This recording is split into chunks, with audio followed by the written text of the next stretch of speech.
Just setting up for the great Frank Zappa.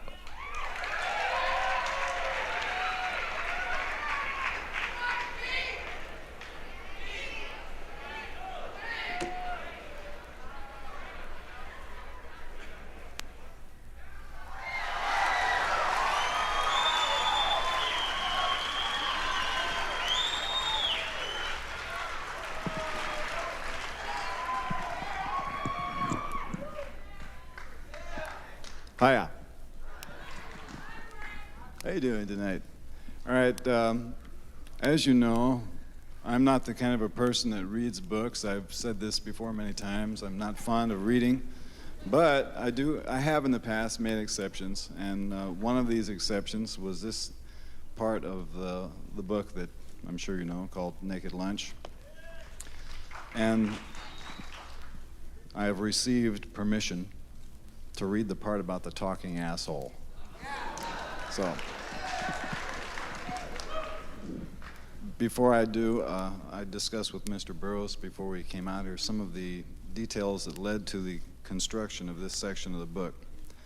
I asked him where he got the idea for this part, and he said that it was derived from the ventriloquist scene in The Dead of Night, if you know that film. And I had a little bit of trouble following that for a moment there until he made it all very clear to me by saying that it was like when you have a ventriloquist dummy and suddenly the dummy starts talking for you. And so with that introduction, I start on page 132, and it goes like this. Did I ever tell you about the man who taught his asshole to talk? His whole abdomen would move up and down, you dig? Farting out the words. It was unlike anything I ever heard.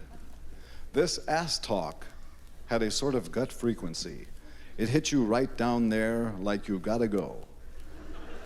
You know when the old colon gives you the elbow and it feels sort of cold inside, and you know all you have to do is turn loose?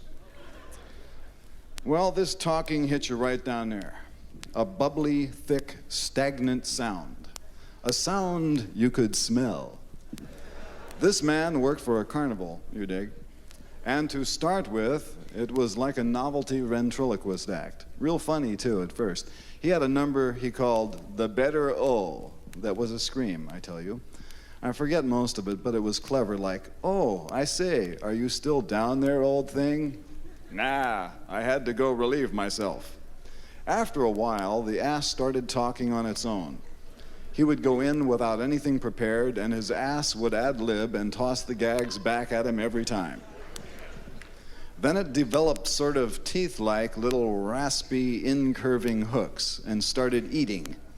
He thought this was cute at first and built an act around it, but the asshole would eat its way through his pants and start talking on the street, shouting out it wanted equal rights.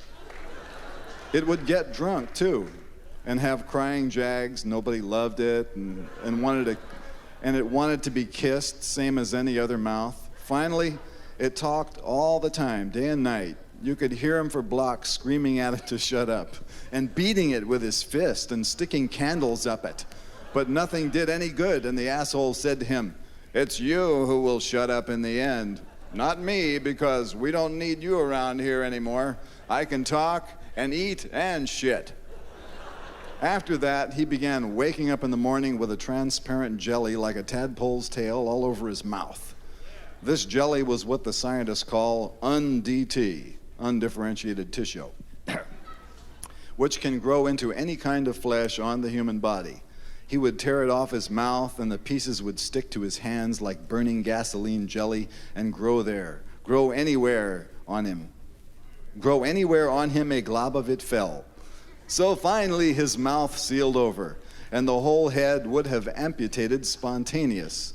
Did you know there is a condition occurs in parts of Africa and only among Negroes where the little toe amputates spontaneously?